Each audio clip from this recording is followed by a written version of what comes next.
The next part in this video, I will be talking about air pollutants, in general, air pollutants. So, some of the ones I want to talk about are sulfur dioxide, air particulates, carbon monoxide, nitrogen oxides, and ozone. Number one, ozone. So, ozone is good when it is in the stratosphere, but once it is on ground level, it is actually harmful to humans. So, a lot of smog is made up of ozone, so it can make it harder to breathe. It could cause just trouble breathing. You'll be coughing, respiratory diseases, and lung problems.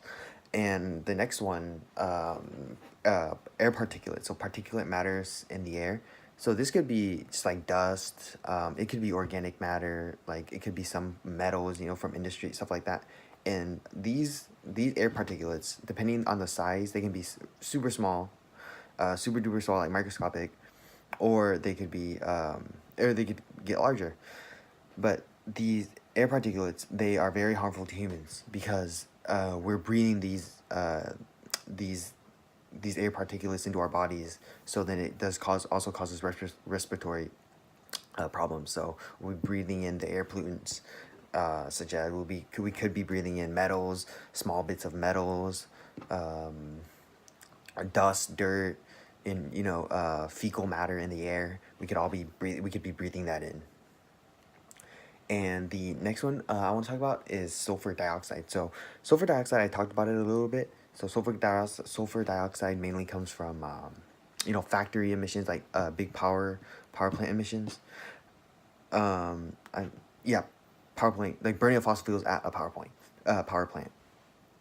So when these when the sulfur dioxide, when it gets released into the air, it mixes with the water molecules in the air, and when it rains, for example, then acid rain is formed, and that adversely affects the environment. It strips trees of bark. It could weather down statues, buildings, and it could weather down bridges also. So overall, very harmful. So the next one I want to talk about is carbon monoxide, and carbon monoxide is it's colorless, odorless, and it's from not it's from things that aren't fully burned. I guess that's how you say it. So for example, it could be open wood fires. It could be unfiltered heaters. So carbon monoxide, you could actually die from carbon monoxide, just monoxide poisoning if you breathe too much of that in. So it's very, very harmful for humans. And the next one I'll talk about are nitrogen oxides. So nitrogen oxides, they are released by cars. So vehicle emissions. That's a big emitter of nitrogen oxides. And nitrogen oxides, they smell. They're very unpleasant, and they also cause respiratory diseases, and they cause lung problems. So I guess the main issues that come with these air pollutants that I could sum up is that they cause very serious respiratory problems, many of them, and they're very harmful to human health if there's a large amount of that. So then with all these air pollutants in the air, while the air is getting more polluted, the climate also changes. So the climate changes as there's more pollutants in the air. The earth warms and it gets warmer, and so this causes like a chain reaction. So if the climate gets warmer, this causes chain reactions such as ice caps will be melting. So, and because of that, sea levels will rise, and that could affect infrastructure very, very it could affect very heavily impact infrastructure on seacoast cities, and also, for example, it could affect migration patterns of animals, and it could also decrease production in agriculture, and that's very harmful to obviously very harmful to us humans, because there's a large part of our food source.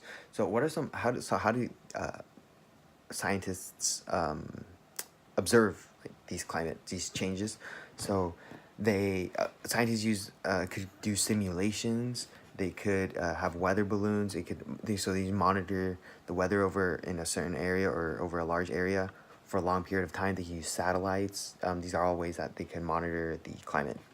And some ways to prevent climate change and prevent these air pollutants from affecting us too much is to set new regulations, Clean Air Acts, environmental regulations, environmental just policies and stuff like that to help reduce the emissions by vehicles, by